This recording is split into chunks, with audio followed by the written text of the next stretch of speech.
Yeah, and I think we're sent to test our parents, aren't we, in our boundaries? Of course.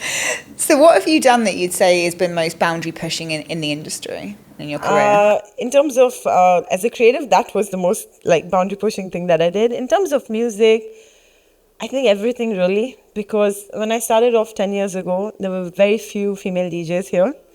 And I started with the tough industry. I was a hip-hop DJ. So you can imagine, like, you're only surrounded by guys. Yeah. But I always say, like, once you love something, people feel that energy. And once you put in the work, people respect you because you are as good as them now, you know?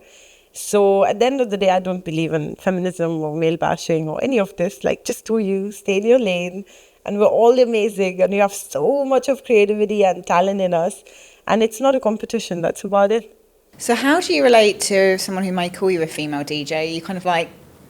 I passed that stage now because, like, of course, when I started off, I was like, why are you saying that? You know, it's not a nice thing. But now I'm just like, as I said, we're all on our journey. So, like, if that's what you think of female DJs or it's a different category, that's up to you. But at the end of the day, we're all creatives. Like, you don't really, like, go to the Oscars and be like, female actress and, like, male actor. No, it's just like you're all professionals, you know, in the same industry. So why not the same for musicians and DJs too? Totally. Do you think it helped you being a female in being with hip hop? Yeah, and being in such a niche? Yeah. Especially again in this country because they support women a lot. Like I got a golden visa as well, not for being a woman, for being an artist. But at the same time, like I think they have an eye on us and they want to help us and make sure we flourish in our own way because they do know that people find it difficult. I'll give you an example. So I was teaching DJing for Pioneer. We had a workshop. It was only women. And you won't believe it, but like the most powerful, like creative, cool female DJs there, but they were so scared and shy. And like they just needed someone to see that little girl in them and be like, you've got this, you know? And now they opened at Soho Garden. Can you imagine that? With just 3 months of training. Wow.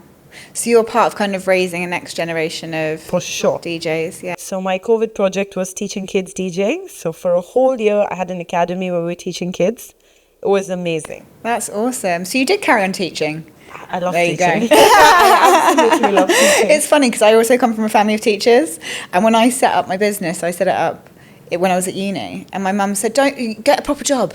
She's like, what are you doing? Get a proper job. And she said, listen, you can always fall back on teaching. And I said, I'm never going to be a fucking teacher. I was like, fuck you. I was like, watch me succeed. And then in COVID, the same thing, the industry shut down and there was like a private school and they were like, will you come and teach business studies and entrepreneurship for a couple of days a week? Had time and space and it was great. Yeah. And so then my mum always laughs at that because she's like, I told you were going to do it. Yeah. And in fact, just like you, my mum told, like, put that on the forbidden list. Like, you will not be a teacher. Yeah. It's a thankless job, you know. Yeah. I don't agree with her, but yeah.